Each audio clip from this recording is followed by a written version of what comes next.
tuntutan 11 tahun denda 2 M. Ya, saya pikir memang hakim melihat ini itu tuntutan 11 tahun sih memang nggak wajar ya dengan kasus yang seperti ini kan. Nah, makanya hakim memberikan itu pun putusan 4 tahun itu juga terlalu tinggi sebenarnya untuk Nikita ya. Jadi saya pikir masih ada lagi upaya hukum ya Nikita. Kamu nggak usah takut, masih ada upaya hukum untuk kamu banding, untuk kamu kasasi, dan mungkin kamu nanti dibebaskan di tingkat kasasi. Jadi nggak perlu takut, karena memang itu kemarin jaksa JPU-nya itu, saya nggak tahu kena apa, entah mabok, entah teler dia, kok bisa 11 tahun, kita juga kaget ya. Kasus korupsi aja tidak seperti itu ya, cuma 4 tahun, 5 tahun ya. Nah ini kok langsung 11 tahun, ada apa dengan Reza Gledis kan? Nah ini yang memang mudah-mudahan tidak semua oknum JPU seperti itu. Ya kasihan nih kita. Dia kan juga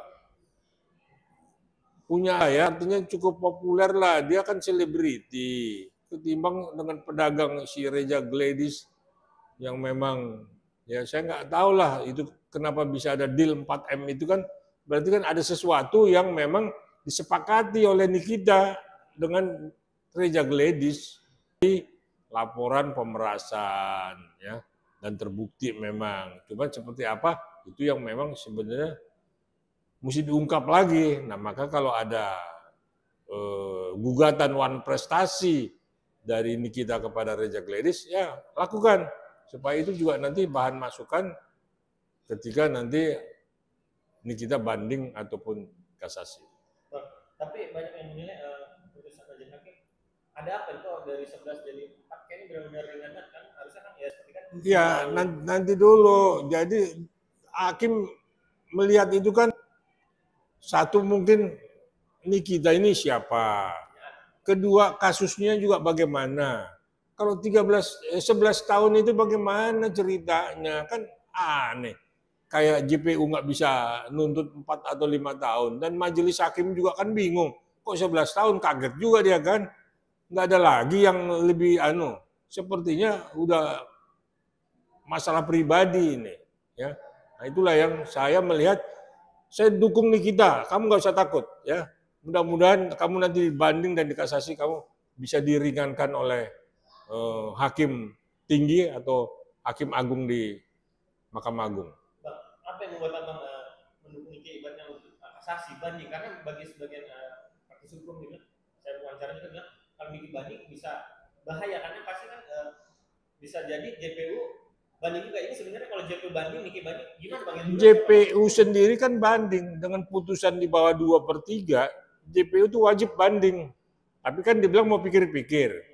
Nah, berarti ada sesuatu yang mengganjal dalam tuntutan itu. Nah, kalau ini kita banding, ya JPU kan memang harus banding juga, nggak bisa tidak. Nggak ada masalah. Mudah-mudahan dari banding ini, hakim tingginya nanti melihat bisa mengurangi 2 tahun lagi menjadi 2 tahun, kan begitu. Potong tahanan, bebas bersyarat, kan keluar, kasihan anaknya Nikita. Dan dia juga perlu juga bebas karena dia public figure. Ketimbang si pedagang Merkuri itu. Bang, tapi sebenarnya prosedur seperti apa sih bang terkait JPU duluan yang banding kan dikasih waktu oleh majelis hakim atau bikin setelah JPU banding baru bikin banding atau gimana sih? Enggak, kalau tuntutan dan putusan tuntutannya tinggi, putusannya rendah, maka hukumnya di hukum acara ya di kejaksaan itu JPU itu wajib untuk melakukan banding. Kalau nggak diperiksa tuh JPU-nya, kenapa itu nggak banding? Padahal ini kan di bawah 2/3. Nah, karena JPU-nya pikir-pikir dulu, ini kita sih memang harus banding. Dan sama nanti sama-sama banding, tidak apa-apa kan bikin memori banding, tinggal bikin kontra memori banding, nggak ada masalah. Nah, tinggal bagaimana nanti majelis hakim tinggi melihat kasus ini wajar nggak sih 4 tahun? Perlu diturunin nggak? Saya yakin pasti diturunin. Apa yang buat abang yakin? Apalagi tadi abang bilang bisa bebas, karena itu harapan dari keluarga sendiri yang dari adiknya ingin mengajukan banding. Kalau bebas onslat tidak lah, kan di awal itu tidak ada onslat. Jadi dia akan dikurangi, misalnya dia dikurangi 2 tahun, dia potong dalam tahanan. Kan urutannya kan gitu. Potong masa tahanan, di dalam kan udah berapa lama kan. Terus dapat bebas bersyarat dan berkelakuan baik, ya bebas dong. Tapi bukan bebas karena dia tidak terbukti, dia udah terbukti. Maka dia udah jalanin hukumannya. Nah, itulah yang membuat dari pihak RG sendiri ya, karena dia tidak mempermasalahkan vonis dari majelis hakim yang batal dan yang penting dinyatakan bersalah. Ya, itu ya memang ada pemerasannya. Kalau itu dipersoalkan, pengacara juga nggak. Ini pengacaranya cukup ngerti, ya. Yang jelas Nikita sudah bersalah. Tinggal kata mau cari si O, inisial O itu siapa? Ya, itu tinggal itu. Ya silakan. Tapi yang jelas Nikita sudah terbukti bersalah, maka divonis 4 tahun. Nikita punya hak dong untuk memang hukumannya dikurangi, yaitu nanti di pengadilan tinggi atau nanti di tingkat kasasi. Dia punya upaya hukum. Jadi bukannya tidak ada lagi upayanya, masih banyak. Ada PK kalau perlu. Nah, jadi saya pikir Nikita nggak usah terlalu berkecil hati. Semangat. Dan berbuat yang terbaik. Bang, terakhir. Terkait pertimbangan majelis hakim ada dua. Yang pertama yang memberatkan, yang kedua meringankan. Yaitu mengatakan kalau memberatkan itu karena itu sudah residivis. Karena sebelumnya sudah pernah dipidana.